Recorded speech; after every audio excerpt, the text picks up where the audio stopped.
Hello friends, welcome back to my channel. और आज की कहानी बहुत ही ज़्यादा प्यारी है। ज़्यादा बड़ी नहीं है, छोटी कहानी है कि एक गरीब लड़का था जो कि पहाड़ काटा करता था। ठीक है। और वो अपने जीवन में इतना ज़्यादा हताश हो चुका था अपनी लाइफ में। उसको ये था कि बस कुछ भी नहीं हो रहा, बस मतलब मैं किसी तरह से बड़ा आदमी बन जाऊँ, मैं बड़ा बन जाऊँ। तो उसने भगवान से प्रार्थना करी, भगवान के सामने बहुत ही ज़्यादा मतलब प्रेयर करी कि हे भगवान, मुझे बड़ा आदमी बना दो, मैं जो कहूँ वो हो जाए, मैं जो कहूँ वो हो जाए। इस तरह का उसने कई बार मतलब बहुत ही ज़्यादा प्रार्थना करी। तो भगवान ने उसे दे दिया वरदान कि जो तू चाहता है वो तू बन जाएगा। ठीक है। तो उसने अब आगे चला, वो अपने घर की तरफ जा रहा था तो उसे रास्ते में एक घर दिखाई दिया। और वो घर उसको इतना ज़्यादा मतलब फैसिनेट कर गया कि मतलब काश मैं इस घर का मालिक होता। बस ऐसा उसने बोला, काश मैं इस घर का मालिक होता। वो उस घर का मालिक बन गया। वो घर में घुसा, वो मालिक की तरह रहा। फिर वो अपने जैसे अपने घर में, इतने बड़े घर में मतलब आराम से बैठा हुआ था, तो उसने देखा कि बाहर एक नेता की रैली जा रही है। घर का मालिक बन गया वो, एक सिंपल से लड़के से घर का मालिक बन गया। अब उसने देखा कि बाहर एक नेता की रैली जा रही है।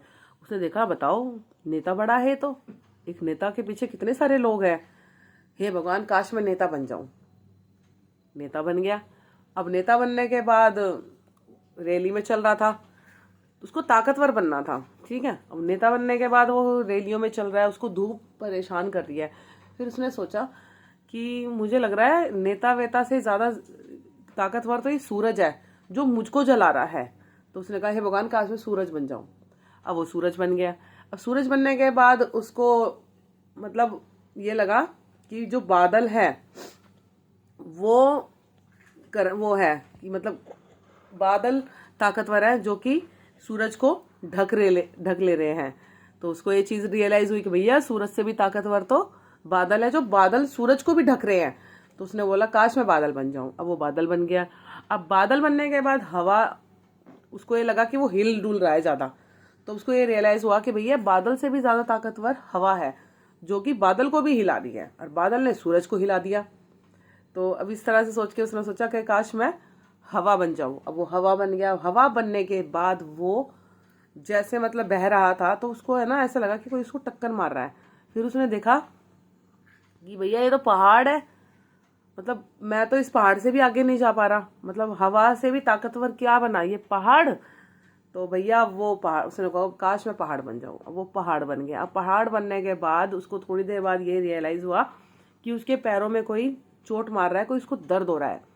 अब उसको दर्द हो रहा है, वो चिल्ला रहा है दर्द के मारे कि भैया, मैं तो वो बन जाऊं जो इस पहाड़ को भी मतलब तोड़ रहा है। वो ऐसा मतलब कौन ताकतवर इंसान है, वो ऐसी वो कौन सी ताकतवर सर्वशक्तिमान चीज है जो कि एक पहाड़ को भी तोड़ रही है, पहाड़ के भी आंसू निकाल रही है।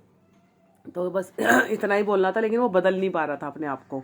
अब वो पहाड़ था तो पहाड़ ही था, अपने आप को वो चेंज नहीं कर पा रहा था उस चीज में जो कि उसको पहाड़ को भी दुख दे रही थी, पहाड़ को भी चोट पहुंचा रही थी। तो इतना ही उसने मतलब थोड़ी जद्दोजहद करी अपने आप में।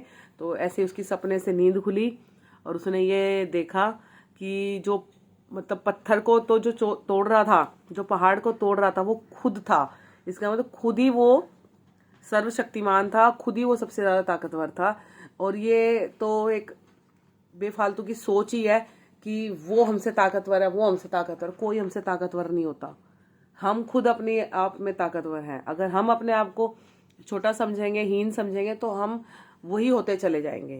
तो कहानी बहुत छोटी सी है, लेकिन शिक्षा इससे यही मिलती है सबसे बड़ी, कि दूसरों को देखकर ना अपने आप को बदलें।